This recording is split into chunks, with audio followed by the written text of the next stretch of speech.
नमस्कार, आप देख रहे हैं इंडिया न्यूज़ डिजिटल प्लेटफॉर्म। मैं हूं निकिता रावत और अब जो है धीरे धीरे हमें बिहार चुनाव के रिजल्ट्स सामने आते हुए दिख रहे हैं। नंबर्स हमारे सामने आ चुके हैं और बिहार में इस वक्त क्या चल रहा है, किस तरफ किस सरकार, कौन सी सरकार बनने वाली, किस तरफ ये हवा रुख ले रही है, वो आपको अपनी स्क्रीन पर तो देखने को मिल ही रहा होगा। लेकिन हमारे पास इस वक्त न्यूज़ रूम में बहुत सारे दिग्गज एडिटर्स हैं, प्रोड्यूसर्स हैं, एंकर्स हैं, जिनसे हम उनकी टिप्पणियां जानेंगे कि उन्हें क्या लगता है किसकी सरकार बनने वाली है। चलिए यहाँ पर मौजूद लोगों से बात करते हैं। क्या लगता है सर, इस बार किसकी सरकार बिहार में बनने जा रही है? देखिए, इस बार रिकॉर्ड तोड़ बीजेपी की सरकार बनने, एनडीए की सरकार बनने जा रही है। क्योंकि कहीं ना कहीं राजद जो है महागठबंधन की सरकार से लोग उनके सरकार बनने से पहले, चुनाव से पहले बहुत सारी बयानबाजी के चलते लोगों में नाराज़गी देखी गई। और दूसरी बात यह है कि सरकार खुद को राजद में जो थी तेजस्वी यादव और तेजप्रताप यादव अनबन को लेकर के भी कहीं ना कहीं ये सरकार में थोड़ी सी दिखी है वोटों को लेकर के। अभी फिलहाल तो वो ऐतिहासिक जीत की ओर अग्रसर है एनडीए की सरकार जो है। और देखते हैं अब आगे के क्या होती है। जी, मोदी और नीतीश की जो ये जोड़ी है उस पर आपका क्या कहना है? मोदी और बिहार में बाहर एक बार फिर नीतीश कुमार की सरकार अभी तो यहीं कही जाएगी एक बार फिर बिहार में। और लगातार नीतीश कुमार की सरकार बनने जा रही है। ये बहुत बड़ी बात है ये। मैथिली के ऊपर आपका क्या कहना है? एग्जिट पोल के टाइम पर देखा जा रहा था कि उनके नंबर जो है काफी कम दिखाए जा रहे थे, लेकिन अब वो बहुत आगे बढ़ रही है, लीड ले रही हैं। उसके ऊपर आपका क्या कहना है? वो तो एक सिंगर है। देखिए, मैथिली ठाकुर कहीं ना दरभंगा जो था पिछले कई समय से राजद का मतलब महागठबंधन की वहाँ पे विधायक बनते जा रहे थे। हर बार लोग बदलाव की उपेक्षा किया गया था। और मैथिली ठाकुर दरभंगा की एक जानी मानी, बिहार की एक हस्ती मानी जाती हैं, क्योंकि बहुत सारे देश के लोग उन्हें जानते हैं। एक तो फ़ायदा ये उन्हें मिला, दूसरा फ़ायदा ये मिला कि लोग वहाँ के लोग बदलाव चाहते थे और डबल इंजन की सरकार में बदलाव देखना चाहते थे। तो मैथिली ठाकुर को फ़ायदा इस वजह से हुआ कि वहाँ इन्हें आगे किया गया। और एक अच्छे से ये शांत स्वभाव की मैथिली ठाकुर हैं। तो कहीं ना कहीं आजकल ये हर जगह बाहुबलियों की से जो कही जा रही, तो इस बीच देखा जाए तो हम मैथिली ठाकुर बहुत इस चीज़ से बहुत आगे हैं इन सब। लेकिन आपको लगता है कि वो इस सीट को संभाल पाएंगी? अब ये तो आगे देखने वाली बात होगी, ये 5 साल बाद आगे देखने वाली बात होगी। क्योंकि नई नई राजनीति में कदम रखी है, खुद बोली भी है कि मैं नई नई राजनीति में कदम रखी हूँ मैं।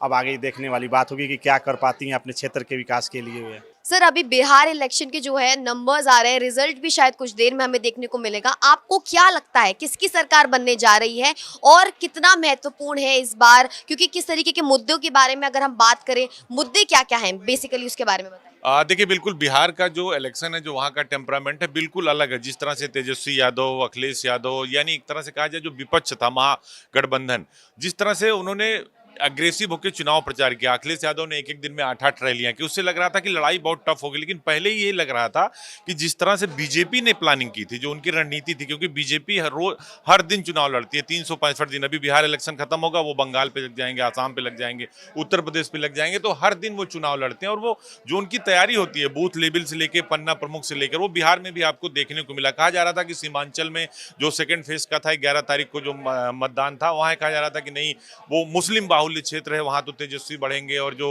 उनकी पार्टियां वो बढ़ेंगी। लेकिन वो देखने को नहीं मिला। और जो बीजेपी के फायर ब्रांड नेता है, प्रधानमंत्री नरेंद्र मोदी, अमित शाह, योगी आदित्यनाथ जो उत्तर प्रदेश के मुख्यमंत्री हैं, इनकी जीत का जो स्ट्राइक रेट है वो धीरे धीरे अप होता जाता, बढ़ता जा रहा है। अगर योगी आदित्यनाथ की बात करें स्पेशली, तो देश में प्रधानमंत्री के बाद सबसे ज्यादा डिमांड अगर किसी की है तो वो योगी आदित्यनाथ की है। कहा जाता है कोई बड़ा नेता खड़े होकर मंच पर भाषण दे और योगी आदित्यनाथ को सिर्फ आप बगल में खड़ा कर दीजिए, तो जो उनका भेष है, जो उनकी भूषा है, जो उनकी भाषा है, वो अपने आप में बिल्कुल अलग करती है। और योगी आदित्यनाथ ने जहां जहां रैलियां की, 99% सीटें वो बीजेपी ने जीती है, वो जेडीयू ने जीती है। और नीतीश कुमार को आप माइनस नहीं कर सकते। नीतीश कुमार भले ही एनडीए का हिस्सा हो, लेकिन उनके पास कुछ परसेंटेज वोट मुस्लिम समाज का भी है, क्योंकि वो एक सॉफ्ट चेहरा माने जाते हैं। तो ज्यादातर आपने देखा होगा जो बीजेपी के बड़े नेता थे, जो फायर ब्रांड नेता थे, योगी आदित्यनाथ, मोदी जी या अमित शाह, राजनाथ सिंह, इन लोगों ने बीजेपी की सीटों पर ज्यादा प्रचार किया। और जेडीयू पर जहां उन्होंने कहा सिर्फ वहीं किया, सब जगह नहीं किया। सीमांचल में कम किया, पूर्णिया ले लीजिए, किशनगंज ले लीजिए, जो वो इलाका है जो बंगाल बॉर्डर से लगा हुआ है या नेपाल बॉर्डर से लगा हुआ है, तो वहां भी सीटें ये जीत रहे हैं। अगर आप देखिए कि 198 सीटें, अगर 243-46 सीटों में से 198 पे एनडीए बढ़त ले रहा है, तो ये अपने आप में बहुत बड़ा रिजल्ट है। और ये बताता है कि भीड़ सिर्फ वोट परिवर्तित नहीं कर सकती। राहुल गांधी की रैलियां होती थी, अखिलेश की होती थी, तेजस्वी की, भीड़ देखकर ये लगता था कि सारे वोटर्स तो इन्हीं के पास है, लेकिन क्या वो मत पेटी में या ईवीएम पे वो हाथ गए, वो उन्होंने वो बटन दबाई, वो नहीं देखने को आप मिला। और अगर ये जो एक तरह से कहा जाए, देश के अंदर अभी 5 राज्यों में चुनाव होगा, जैसे ही खत्म होगा उत्तर प्रदेश में पंचायत चुनाव होगा, वो जैसे खत्म होगा उत्तर प्रदेश और उत्तराखंड में विधानसभा चुनाव होगा, ये सारे जैसे खत्म होंगे 2029 का लोकसभा चुनाव होगा। तो बीजेपी की जो प्लानिंग है, आपने 2014 देखा होगा, पीछे ले जाना चाहते हैं। 2014 में देश के अंदर जब नरेंद्र मोदी को प्रचार समिति का अध्यक्ष बनाया गया था, राजनाथ सिंह भारतीय जनता पार्टी के प्रेसिडेंट थे, तो पहली बार ये कहा जा रहा था कि पूरे देश में जातीय गठबंधन टूट गया और सोशल मीडिया पर चुनाव हुआ। वो कोई भी लड़ा भारतीय जनता पार्टी से, बहुमत, प्रचंड बहुमत के साथ जो है नरेंद्र मोदी देश के प्रधानमंत्री बने थे। और उसके बाद आप देखिए, उसके बाद कोई इलेक्शन भारतीय जनता पार्टी हार नहीं रही है। कुछ राज्यों को छोड़ दीजिए, जहां साउथ का छोड़ दीजिए, या बंगाल में भी जहां कुछ नहीं था वहां बहुत तगड़ी टक्कर में आ गई। तो आज का रिजल्ट भी ये बता रहा है कि अभी बीजेपी को हराना किसी भी राजनीतिक पार्टी के लिए आसान नहीं होगा। सिर्फ ट्विटर पर, सिर्फ फेसबुक पर, सिर्फ सोशल मीडिया पर और प्रेस कॉन्फ्रेंस कर देने से आप बीजेपी को हरा नहीं सकते। आपको बीजेपी को हराने के लिए बीजेपी की तरह रणनीति बनानी पड़ती है। कहा जाता है, चाणक्य कहता था कि अगर आपका दुश्मन मजबूत है, आप उसको हरा नहीं पा रहे हैं, तो उसका आपके पास एक ही विकल्प है कि आप उसकी स्ट्रेटजी को कॉपी कर लीजिए, तभी वो गलती करेगा। और वो विपक्ष कर नहीं रहा है। अखिलेश लालू यादव की जो दोनों बेटे, अगर हम उनकी बात करें, दोनों अलग अलग चुनाव लड़ रहे हैं लेकिन दोनों ही पीछे हैं, उसके ऊपर आपका क्या कहना है? क्या गलती वो कर रहे हैं और क्या क्या प्रॉब्लम वो फेस कर रहे हैं? देखिए, बिहार की जो सबसे बड़ी समस्या, लालू यादव के दोनों बेटे हों, या देखिए प्रशांत किशोर क्यों चुनाव नहीं लड़ा? भाई, देश की बहुत सारी ऐसी पार्टियां, 2014 का लोकसभा चुनाव था तो उन्होंने बीजेपी के लिए काम किया, राहुल के लिए काम किया, ममता के लिए काम किया, महाराष्ट्र में काम किया, अलग अलग जगहों पर काम किया। लेकिन वो एक थिंक टैंकर है, उसको पता चल गया था कि हो कुछ नहीं रहा, अगर हम चुनाव लड़ गए तो ये हमारा कैरियर शुरू होने से पहले ही खत्म हो जाएगा। तो तेजस्वी और तेज प्रताप और लालू यादव को भी ये सोचना चाहिए। पब्लिक, अब वो कहते हैं ना फिल्मी डायलॉग के, पब्लिक है सब जानती है। तो पब्लिक को ये पता है कि अगर लालू यादव का परिवार आ गया, एक बार सरकार आ गई, तो जंगल राज जो उन्होंने देखा है ना 90 के दशक में, कि अगर आप अच्छी गाड़ियां खरीदते हैं तो वो गाड़ियां लालू यादव के कैंपस में मिलती थी। अपहरण जिस तरह होता था, सड़कें नहीं बनने देते कि अगर सड़क बन जाएगी तो पुलिस जल्दी हमारे गांव में आ जाएगी। टोल टैक्स पे टोल वसूली होती थी। ये बहुत कुछ एक तरह से जो क्लियर माइंडेड, एक तरह से क्लीन स्वीप। तो इसको मिटाने के लिए या बीजेपी को पीछे करने के लिए बीजेपी जैसा बनना होगा। और बीजेपी जैसा आप तब बन पाएंगे जब आपके पास बीजेपी जैसा संगठन होगा, बीजेपी जैसे चेहरे होंगे। कहते हैं कि सियासत में चेहरे का बहुत मायने होता है, और सिर्फ एक चेहरा, जैसे आप देखिए, हम उत्तर प्रदेश का उदाहरण दे देते हैं, बिहार का दे देते हैं। तेजस्वी एक चेहरा है अपनी पार्टी का, चिराग पासवान एक चेहरा अपनी पार्टी का, उत्तर प्रदेश में अखिलेश यादव, मायावती, सब अपनी पार्टी के सिंगल चेहरे हैं। अगर इनको माइनस कर दिए तो पार्टी माइनस है। लेकिन भारतीय जनता पार्टी में ऐसा नहीं है। कांग्रेस में आप राहुल प्रियंका को माइनस कर दिए, माइनस है। लेकिन भारतीय जनता पार्टी में देश के प्रधानमंत्री से लेकर उनके पास 1 2 3 नहीं 5 लाइनें हैं कि अगर कोई नहीं है तो योगी आदित्यनाथ खड़ा हो जाएगा, वो भी नहीं है तो शिवराज सिंह चौहान खड़े हो जाएंगे, वो भी नहीं है तो देवेंद्र फडणवीस खड़े हो जाएंगे, वो भी नहीं है तो उनके पास गठबंधन के बहुत सारे नेता हैं, नीतीश कुमार जैसे लोग हैं। तो आप जब टीम बनाते हैं, आपको याद होगा जब अटल बिहारी वाजपेयी थे तो कितनी पार्टियों को मिलाकर वो सरकार चलाते थे। वो कहते थे भाई 40 पार्टियों को मिलाकर सरकार चलाना कोई आसान बात नहीं है। तो आपके जब घर के अंदर अखिलेश की सुपाल से लड़ाई थी, अभी भी वो क्रस है, तेजस्वी और तेज प्रताप अलग हैं। तो जब तक आपका परिवार यूनाइटेड नहीं होगा, आपके परिवार में यूनिटी नहीं होगी, आप पार्टी कैसे यूनाइट कर लेंगे? तो ये जो बिहार का इलेक्शन है, ये बहुत कुछ बताता है। एक तरह से बीजेपी का लिटमस टेस्ट था जिसमें वो फर्स्ट क्लास नंबर लाई है। 90% का रिजल्ट है। और इसके बाद अब देखिए उत्तर प्रदेश का चुनाव है, बंगाल में चुनाव है, असम में चुनाव है, इसका असर वहां भी होगा। और विशेष तौर से जो ये बड़े चेहरे, योगी आदित्यनाथ जैसे जो चेहरे हैं, वो जहां भी जा रहे हैं, उन्होंने असम में प्रचार किया, उन्होंने बंगाल में प्रचार किया, उन्होंने महाराष्ट्र में किया, उन्होंने हरियाणा तक में प्रचार किया। जहां जहां वो प्रचार करते हैं, जीत का जो स्ट्राइक रेट है ना, 70 से 90% है। तो आप ऐसे व्यक्ति को आप माइनस नहीं कर सकते ये कह के कि जो आप, एक और नुकसान हुआ कि आप किसी के, अगर आप राजनीतिक पार्टी में हैं तो आप किसी के पर्सनल पे हमले मत करिए। अखिलेश यादव ने एक प्रेस कॉन्फ्रेंस किया और कहा कि एक डबल इंजन की सरकार एक गांजा बेच रहा है, एक चिलम ला रहा है। तो इसका रिएक्शन होता है, पब्लिक अब जान चुकी है उत्तर प्रदेश में भाई लॉ एंड ऑर्डर और क्राइम और करप्शन पर 0 टॉलरेंस है। और योगी की रैलियों में आपने देखा होगा कि बिहार में बुलडोजर कैसे खड़े होते थे, और बुलडोजर पे चढ़ के रोड शो होने लगे थे। तो आप माइनस नहीं कर सकते। अब धीरे धीरे पब्लिक का जो माइंड सेट है ना, वो हो रहा है चेंज। पब्लिक को चाहिए काम। अगर बच्चियां 12 बजे रात को सुरक्षित, उत्तर प्रदेश में किसी की हैसियत नहीं है।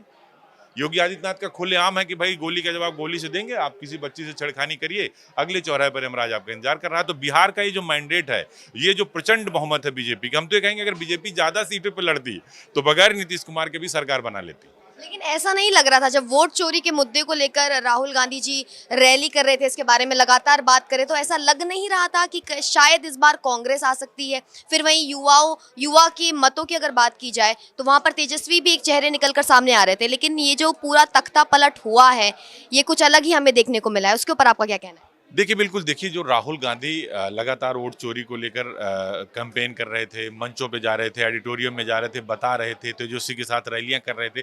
ऐसा ही कमोबेश जब 2022 का चुनाव था, अभी 2024 का चुनाव था, उसमें भी उत्तर प्रदेश में देखने को मिला होगा। आपने देखा होगा कि अखिलेश यादव और राहुल गांधी प्रयागराज की एक मीटिंग में, बहुत बड़ी सभा थी, उसमें बैठकर वो खुद अपना पॉडकास्ट एक दूसरे से कन्वर्सेशन कर रहे थे।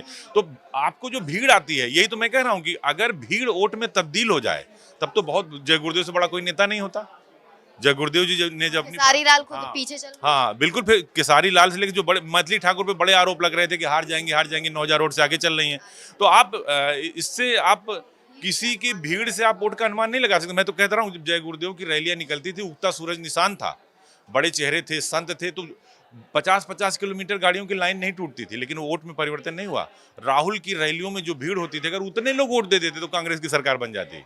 तो ये निश्चित मान के चलिए कि भीड़ वोट में तब्दील नहीं होती। भीड़ अपने कोई नेता को देखने आता है, कोई भीड़ को देखने आता है, कोई कहता चलो भाई देख लेते हैं, आज अखिलेश यादव आ रहा है उत्तर प्रदेश से, लेकिन वो जाके ईवीएम की बटन दबा दे, वो बिल्कुल अलग चीज है, डिफरेंट चीज है। जब वहां वो बटन दबाने जाएगा तो वो देखेगा हमारे गांव का प्रधान कौन है, हमारा विधायक कैसा है, अगर वो विधायक मंत्री है तो उसने काम किया है कि नहीं काम किया, वो रोड से गुजर रहा है तो शीशा डाउन हो रहा है कि नहीं हो रहा है। पब्लिक कहते अच्छा ये निकल रहे हैं, शीशा डाउन नहीं हो रहा, आएंगे चुनाव में बता देंगे। तो वही कमोबेश बिहार में भी हुआ, क्योंकि बिहार की सरकार ने साबित किया है, और सबको ये लगता है कि जहां जहां कम से कम बीजेपी सरकार है, भाई बिहार में सड़कें देख लीजिए, बिजनेस ठीक है, इंडस्ट्री आ रही है, धीरे धीरे आएगी। उत्तर प्रदेश में भी तो नहीं आ रही थी 17 के पहले।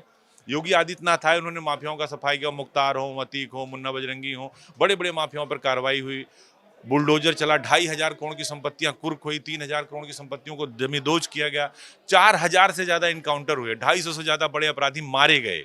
तो ये आप अंदाजा लगाए कि जब हमारा कोई बच्चा घर से निकलता है, अगर वो 5 साल की बच्ची है और घर पे है, घर से निकलती है, वो जाके चॉकलेट लाने गई है, तो हमें ये पता है, आपके पता है कि हमारी बहन गई, हमारी बेटी गई है, वो सुरक्षित ही आएगी, क्योंकि योगी आदित्यनाथ है। यहाँ गोली का जवाब, आपने देखा होगा एक साक्षात्कार में योगी आदित्यनाथ से पूछा गया कि आपने मुख्तार अंसारी को मरवा दिया, तो उन्होंने नहीं कहा कि हमने नहीं मरा, उन्होंने कहा तो मरना ही था। तो ये जो क्लियर भाषा है, ये जो ब्रांड हिंदुत्व का जो चेहरा है, ऐसा नहीं कि वो मुसलमानों के लिए काम नहीं करते। उत्तर प्रदेश में 1 करोड़ से ज्यादा मुसलमानों को आवास दिया जा चुका है, आवास दिया जा चुका है। 40 लाख लोगों को जो है सौभाग्य और उज्ज्वला योजना के तहत लाभ दिया जा चुका है। क्या जो किसान सम्मान निधि जा रही है, जो राशन जा रहा है, उत्तर प्रदेश में जा रहा है 5-7 करोड़ लोगों का, क्या वो जाति देखकर थोड़ी जा रहा है? ये अलग बात है कि भाई चेहरा है वो जाति का है, वो धर्म का है। योगी आदित्यनाथ की पहचान है गोरक्षा पीठ के पीठाधीश्वर हैं, अमित शाह की पहचान है कि वो देश के गृह मंत्री हैं, वो ताकतवर हैं, बिल पावर है। बिल पावर थी तभी 370 हटा दिए ना। तो ये सारा खेल पॉलिटिक्स में आपकी इमेज, आपके चेहरे और आपके फैसले, इन 3 चीजों पर टिका हुआ है, जो विपक्ष अभी बता पाने में जनता को नाकामयाब है। मुझे लगता है कभी जब आगे इलेक्शन आएंगे, बंगाल का एक अलग सिनेरियो है, वहां ममता बनर्जी है, बांग्लादेश है, रोहिंग्या मुसलमान है, जिसको लेकर बीजेपी बार बार हिट कर रही है, लेकिन वहां भी बीजेपी का जो रिजल्ट होगा वो अब से बेहतर होगा। और उत्तर प्रदेश की तो बात ही छोड़ दीजिए, जब तक योगी आदित्यनाथ है। तो जो 5 राज्यों में चुनाव होने हैं, उसके बाद जो 27 का चुनाव होना है, अभी बीजेपी को हराना मुझे लगता है कि विपक्ष के लिए बहुत आसान काम नहीं। वो अपना नेता नहीं चुन पाते, उन्होंने गठबंधन बनाया, कौन प्रधानमंत्री बनेगा लास्ट तक नहीं तय कर पाए। बिहार में तो चलिए किया भाई, तेजस्वी को लास्ट में उन्होंने किया, लेकिन तब तक चिड़िया उड़ गई थी। वो कहते ना कि क्या बरसा जब किसी सुखा नहीं, तो उससे कोई फायदा नहीं है। तो आज का जो रिजल्ट है ये बता रहा है कि बीजेपी को हराना भी आने वाले टाइम में विपक्ष के लिए आसान नहीं होगा, या तो फिर बीजेपी की स्ट्रेटजी को कॉपी करें जो चाणक्य कहता था। बिहार इलेक्शन के नंबर हमें देखने को मिल रहे हैं, किस तरीके से नीतीश की सरकार जो है दोबारा बनने जा रही है, आपका इस पर क्या कहना है? देखिए, एनडीए जिस तरह से पहले से भी बढ़त बनाते हुए सुबह से चल रही है, और सबसे बड़ा मुझे कारण लग रहा है कि सरकार की जो द्वारा एनडीए के द्वारा जो योजनाएं चलाई गई, जैसे महिलाओं को 10,000 रुपये दिए गए, तो सबसे बड़ा फैक्टर मैं उसको माना कि महिलाएं इन पर बढ़ चढ़ के हिस्सा ली वोट देने के लिए, इसलिए एनडीए बहुत आगे चल रहा है, और कुछ टाइम के बाद एनडीए की सरकार बन जाएगी जैसा लग रहा है। बात की जाए लालू यादव के दोनों बेटों की, दोनों पीछे चल रहे हैं, दोनों अब शायद उन्हें हार का सामना करना पड़ेगा। उसके ऊपर आपका क्या कहना है, क्या कमी रह गई और ऐसा क्यों हुआ?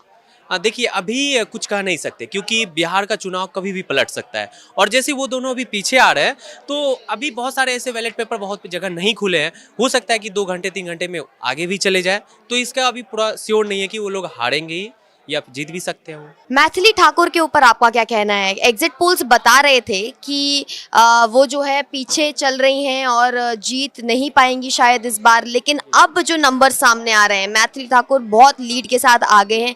क्या लगता है? वो तो गायिका है, अच्छे गाने गाती है, बहुत सुंदर, उनके ऊपर बहुत ज़्यादा टिप्पणियां हमें इंटरनेट पर देखने को मिल रही थी, बहुत ज़्यादा लोग क्रिटिसाइज कर रहे थे कि ये क्यों है, ये इनको फेस क्यों बनाया गया, ये राजनीति के बारे में कुछ नहीं जानती है, कैसे वो सीट संभालेंगी, तो इसके ऊपर आपका क्या कहना है?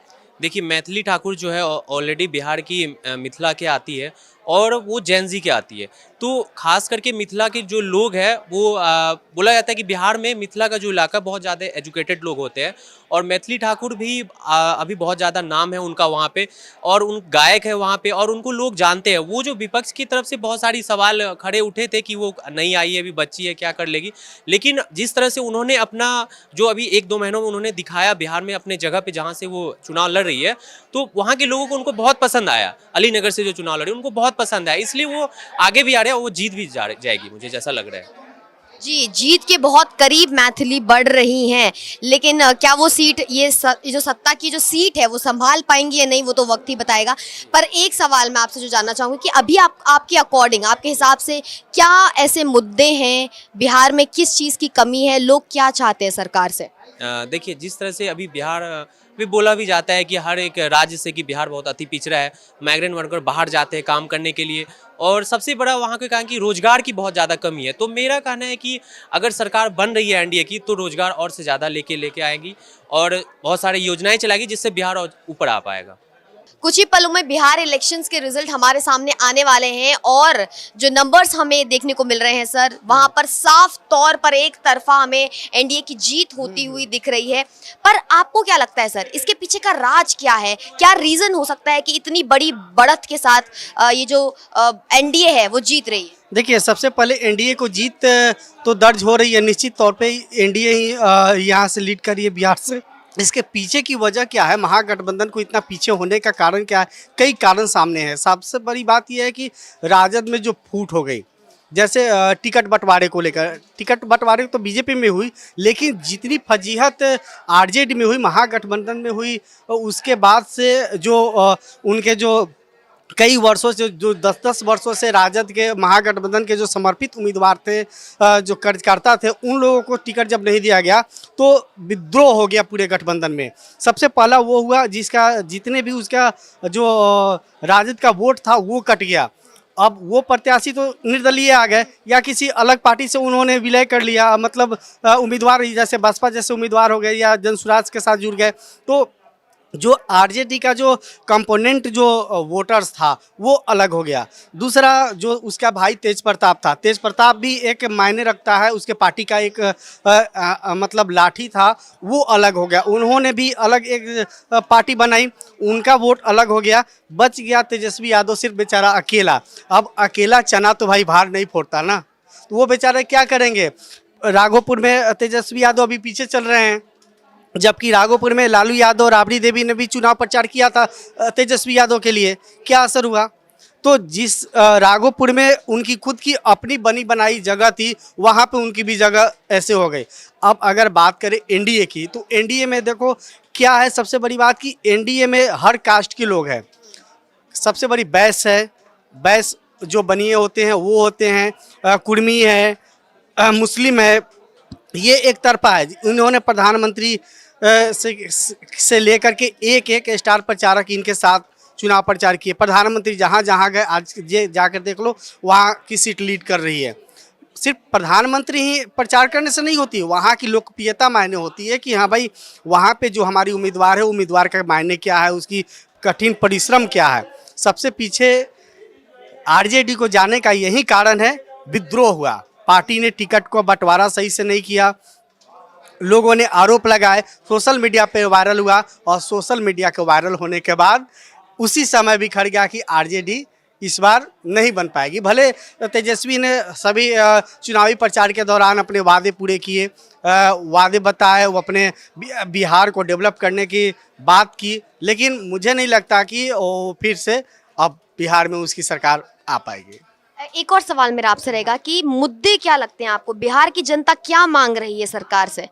देखो, बिहार की जनता हो या पूरे देश की जनता, कहीं किसी भी राज्य की अगर जनता हो तो वो क्या मांगती है? बेरोजगारी दूर करो, बच्चे की शिक्षा दो, वहाँ की साफ सफाई, ये 3-4 मुद्दे मेन होते हैं। लेकिन बिहार में क्या है ना कि इस बार सबसे बड़ा काम किया है मोदी ने, जो महिलाओं को 10,000 रुपये का जो पैकेज जो दिया है, वो सबसे बड़ा काम किया है। आज हर घर में जाकर के पूछ लो, हर महिलाओं से जाकर पूछ लो, सिर्फ अगर कह दे दिल से तो सिर्फ यही कहेंगे कि भाई मोदी ने मेरे राशन फ्री किया है, मोदी ने 10,000 का पैकेज दिया है। मायने ये रखता है। चुनावी प्रचार के दौरान ये भी सामने आया कि महिलाओं को 2 लाख रुपए दिया जाएगा, जो भी अनरिफंडेबल होगा। तो हो सकता है इस तरीके का जो चुनावी वादे हैं, इसको लेकर के जो महिलाएं जो है बढ़ चढ़ कर के वोट की है, और वोट करने का आज जो नतीजा है, एनडीए आगे लीड कर रही है। ओके, युवा नेता तेजस्वी को कहा जाता था, और युवाओं के मतों के ऊपर आपका क्या कहना है कि क्यों इस बार जो है मत युवाओं के तेजस्वी जी को नहीं मिला? नहीं, युवाओं का मत तेजस्वी यादव को मिला है, लेकिन सिर्फ युवा वोटर से तेजस्वी जीत नहीं सकते हैं। आप जनरेशन की बात कर रहे हो, अगर फर्स्ट वोटर की बात कर रहे हो, नए जनरेशन की वोट, नए जनरेशन कितने % है बिहार में? क्या नए जनरेशन के वोटर से कोई जीत सकता है? न एनडीए जीत सकता है, न महागठबंधन जीत सकता है। वो असली वोट होता है जो 35 के एज से ऊपर के जो लोग होते हैं, वो मेन फैक्टर करता है कि हाँ वोट सही में दिया क्यों जाता है। आज युवा तो 10% 15% ऐसे है कि हर विधानसभा के जो युवा हैं आज देश के अलग अलग राज्यों में जाकर के अपने काम कर रहे हैं। क्या वो काम करने के छोड़ कर के वोट करने आ सकते हैं? नहीं आ सकते हैं। लेकिन जो महिलाएं घर पे है, जो बड़े बुजुर्ग जिनके पापा मम्मी चाचा अंकल जो भी हम लोग बोलते हैं अपने शाखा संबंधियों में, वो लोग तो घर पे हैं, तो भाई उनका वोट तो परफेक्ट है, वो तो बूथ पे जाएंगे। लेकिन जो लोग जैसे रोजगार के सिलसिले में बाहर रहे हैं, 10,000 15,000 20,000 50,000 के महीने कमा रहे हैं, वो एक दिन के लिए तो आएंगे नहीं। ये भी बहुत बड़ा फैक्टर है। ये जी, फैक्ट है। जी। एक सवाल, हाँ। अगर आपको एक दिन के लिए सीएम बना दिया जाए बिहार का, तो आप सबसे पहला क्या काम करेंगे? ये मैं और जनता सब जानना चाहते हैं। देखो, ये सवाल तो बहुत बड़ा सवाल है भाई। हम लोग एक पत्रकार हुए, और ये कोई नायक का फिल्म का ये रोल नहीं हो सकता है। फिल्म में दर्शाया गया था कि उसमें जो है अनिल कपूर को जो है बनाया गया था मुख्यमंत्री, लेकिन अब ये नहीं हो सकता है। अगर अगर अब तुम सवाल कर रही हो, अगर तो बनाया जाए तो सबसे पहले हम यहाँ की सबसे पहले व्यवस्था को ठीक करेंगे। हमारी व्यवस्था क्या होगी, एक जो भी अधिकारी होंगे उनके जो कार्यकलाप क्या होगा, उसका सिस्टमेटिक काम जो है, जो जिसको दायित्व दिया गया है, उस पे हम लोग फोकस करेंगे। भाई जो आपको दायित्व है, पहले वो आप धरातल पर लाओ, उसके बाद फिर शिक्षा की करेंगे, फिर उसके बाद रोजगार के करेंगे। क्योंकि हमारे जो युवा साथी है, जो बच्चे हैं, सबसे पहले भाई बच्चे ही देश की भविष्य होते हैं। तब इस तरीक़ा से मेरा ये रहेगा। लेकिन हम तो भाई सीएम नहीं बन सकते हैं। अगर तुम करिए तो भगवान करे कि भाई मैं सीएम बन जाऊं और इस तरीके का जो है मैं सुविधा लाऊं।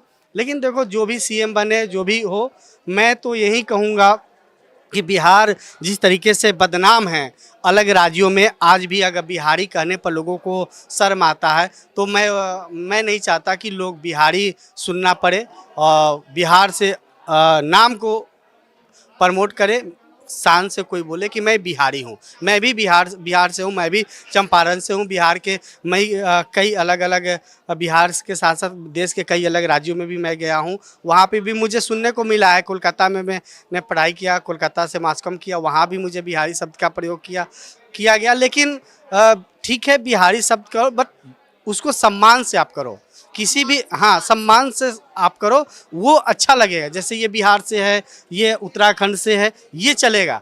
अब ये भाई बिहारी है, ये है, वो है, ये झारखंडी है, भाई ये शर्म की बात है। और मैं जो लोग ऐसे राज्यों का नाम लेकर के बदनाम करना चाहते हैं, मैं उन लोगों से भी अपील करूंगा कि भाई किसी भी राज्य के लोगों से उसको राज्य के नाम से बदनाम मत करो।